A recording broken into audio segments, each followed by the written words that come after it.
At this point in time, do we have any idea who indeed is the front runner? Yes and no, and this is partly to do with Ireland's electoral system, proportional representation by the single transferable vote, which not only makes for great television when you're counting votes, but also makes it a little bit more complicated when the results are this close, and they are very close. If we look at those first preference vote figures, you have to realise when you vote in Ireland, you vote in order of preference, 1, 2, 3, 4, 5, down your ballot paper, so this is where the first preference votes went in this election. Sinn Fein coming out on top, a first since the foundation of the state, and those two parties, Fine Gael and Fianna Fáil, who have dominated politics over the past 100 years in Ireland, into second and third place. Now, because Sinn Fein didn't run enough candidates in this election, they won't, as you said, have a majority in this parliament. They actually look like probably going to be the second party, but we only have 91 of the 160 seats so far elected. There are counts still ongoing and may well go into the next coming days until we have a complete picture. But we do have a reasonable idea now that Sinn Fein has performed extremely well. And those two parties, Fianna Fáil and Fine Gael had been government for the past 9 years, just simply did not make it far enough, didn't convince the electorate with their messages. Fine Gael had been leaning heavily on its performance as the government, leading the Brexit process, leading Ireland through the Brexit talks, defending Ireland's interest. That just wasn't an issue that resonated with voters.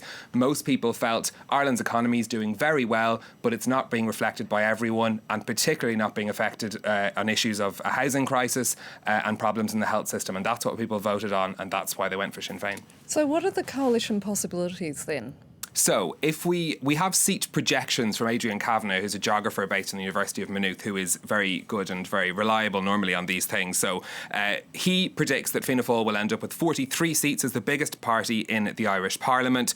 Sinn Fein in second position with 37, Fine Gael with 36. You need 80 for a majority. So the issue here is who do you go into business with to try and get a government? Fianna Fáil, on the face of these figures, Fianna Fáil and Sinn Fein could do it. The problem is both the leaders of Fianna Fáil and Fine Gael before this election said they would not go into government with Sinn Fein. Although since the election results became clear, we have heard from the leader of Fianna Fáil that perhaps the door could be open to talks, not committing to anything, but that would be a difficult move. For many people in his party, he may lose some of his own members if he was to go ahead with that.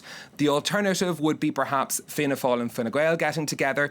Those are two centre-right parties split along lines dating back to the Civil War in Ireland 100 years ago. They are described sometimes as two legs of the same pair of trousers. They're very close in their electoral policies. A lot of people logically would say, well, why don't those two get together? But they are the two totems of Irish politics. If they were to go into business together, they'd be leaving the door wide open for Sinn Fein to make further gains, and perhaps that wouldn't be seen in their self-interest. What I'm hearing from the parties is that Fine Gael does not look interested in going into business with Fianna Fáil. However, you never know, with a minority government, perhaps they would do a confidence and supply arrangement, which would be the reverse of the situation we've had for the past 4 years, where Fianna Fáil was effectively propping up a Fine Gael-led government. And as they say, a week is a long time in politics. Now, this is a historic vote for Sinn Fein, who, for the older generation, still very much associated with the IRA. So how did this party manage to pull it off? So, first of all, it's been 22 years since there's been a peace agreement in Northern Ireland. The IRA declared a ceasefire in 1994. You are right in saying that Sinn Fein has traditionally been associated with the IRA, but you could describe this as being a Sinn Fein surge, but also a Mary Lou monsoon, because it is Mary Lou MacDonald who is the new face of Sinn Fein. She's from Dublin. She has no historical connections to what happened in Northern Ireland. She's part of this new face of Sinn Fein, which has emerged across the board with most of their TDs elected now. There's very few people dating back to the old times with Sinn Fein. They are a party that went very much for the left wing in their policies. They focused on those issues of housing and health that were important.